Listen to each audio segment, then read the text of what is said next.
안녕하세요. 고민나침반입니다. 오늘은 이전 영상에서 말씀드렸듯이 햇살론을 제가 심층적으로 한 3편으로 나눠서 얘기를 드린다 했죠. 오늘은 그 마지막 편이겠죠. 햇살론, 과연 어느 금융사부터 이용하는 게 나한테 도움이 될까? 이거예요. 어찌 보면 제 생각에 이 앞전 두 영상에 비해서, 두 영상을 다 합쳐놓은 가장 중요한 내용이 들어간 영상이라고 할 수 있으니까 햇살론에 관심 있는 분들은 좀 자세히 보시면 많은 도움이 될 것 같습니다. 자, 우선적으로 햇살론을 취급하는 금융사부터 단위농협, 그리고 단위수협, 그리고 산림조합, 그리고 신협, 새마을금고, 저축은행,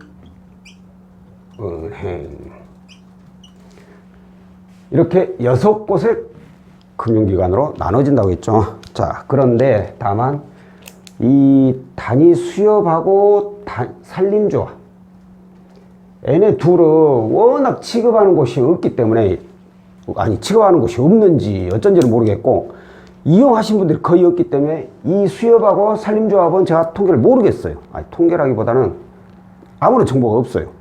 그래서 그냥 이건 묶어서 단위농협하고 같이 제가 얘기를 할게요. 자, 첫 번째 제가 영상에서 안내드린 게 승인율 높은 거 있죠. 승인율 높은 곳 어디였냐면 바로 저축은행 1번, 그리고 크게 두 가지로 나온다면 이렇게 해가지고 2번이지만, 이렇게 해서 2번일 수 있지만, 이걸 좀 더 세분한다면 여기가 2번, 여기가 3번, 이렇게 제가 나눌 수 있다고 했죠. 승률 높은 거, 가장 승률 높고 그 다음 이렇게 볼 수 있다고 했고, 그리고 두 번째 이자 낮은 곳, 이자 낮은 곳은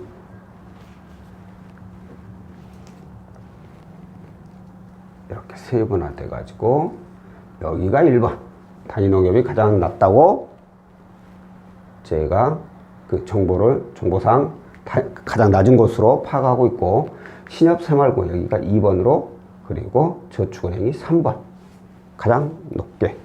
자, 그러면 금리가 대략 여기는 6에서 7%대, 여기는 6에서 8%대, 여기는 7에서 8%대로 금리가 형성이 된다고 했죠. 자, 그렇다면은 여기까지만 봤을 때 볼까요? 어느 금융사부터 이용하는 게 좋은가? 여기만 보면 애매해. 왜? 나는 이래저래 그래 수익률 좋은 게 좋다, 높은 곳이. 솔직히 금리 따져봤자 큰 차이가 없어요. 2%? 2%도 큰 차이죠 라고 할 수 있어요. 당연히 그거 맞는 말이에요. 근데 햇살론 금액이 적다 보니까 2%라고 해봤자, 예를 들어 1,000만 원 썼다고 쳐요. 2%면 1년 동안 납부하는 이자가 20만 원이에요. 20만 원을 한 달로 쪼개봐요. 2만 원이 안 돼요. 그것도 어디요? 라고 하시면 제가 할 말은 없지만, 신용대출, 금액이 적은 것들은 금리 차이가 몇 프로, 2, 3% 차이 난다고 해서 큰 차이가 안 난다, 이 얘기예요. 그러니까, 귀찮은 게 싫다. 승률 높은 거 한 방에 끝날랜다. 이런 분들은 여기 가시면 되고, 2% 어디요? 2% 우리 새끼들 가자가 몇 갠디? 라고 하시는 분들은 여기서부터 차근차근 밟아가시면 돼요. 다만, 여기는 방문 상담, 여기는 무방문 상담이라는 거, 전화통화로 다 된다는 거고, 여기는 방문해가지고 직접 문의를 해봐야 된다는 그 차이가 좀 있죠. 원래 좋은 거 쓰려면 좀 내가 움직여야 되는 거야. 발품 팔아야지. 왜 앉아갖고 깔짝깔짝 해가지고 좋은 것만 쓰려고 하면 안 돼요. 그런 거. 자, 그러면 오늘 내가 또 여기에 하나 플러스, 바로 신용 하락. 도라고 해야 될까요? 하락도 말이 좀 이상한가? 용어 없나? 하락에 적은 영향을 미치는 그 순서를 한번 해볼게요. 1번, 2번, 3번. 이거 다 이금융권이에요. 햇살론은 이금융권에서만 취급하고 있어요. 근데 같은 이금융권인데 어디 걸 이용하면은 뭐 예를 들어서 점수가 50점 떨어지고 신용점수가 어디 걸 이용하면 신용점수가 10점 떨어지고 그래요. 그 이유는 나도 몰라요. 솔직히 그 이유는 나도 몰라요. 다만 지금까지 제 경험을 바탕으로 보면 그래요. 참 희한해 이거.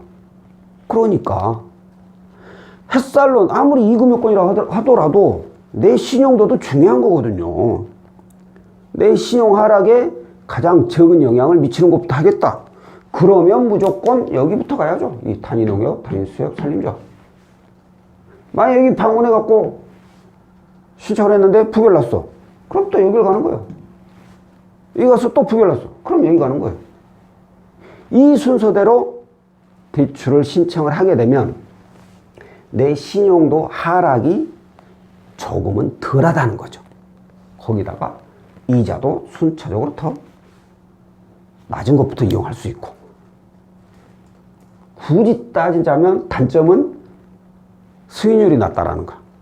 그러니까 가끔가다 이래요. 채무자분들이 다른 이제 여러 데서 햇살론 조회를 해보고, 저 햇살론 다 부결났는데 어떻게 해야 돼요?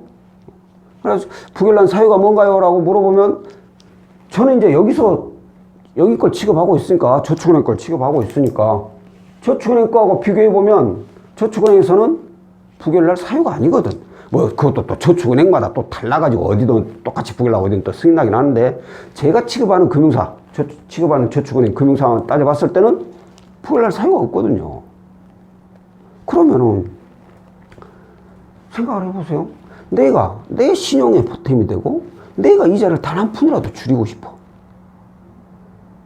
그럼 내가 시간 내서 이런 데 방문해서 물어보는 게 결코 귀찮고 아까울까요? 그렇지 않겠어요? 저라면 무조건 방문해서 여기부터 차근차근 밟고 가요.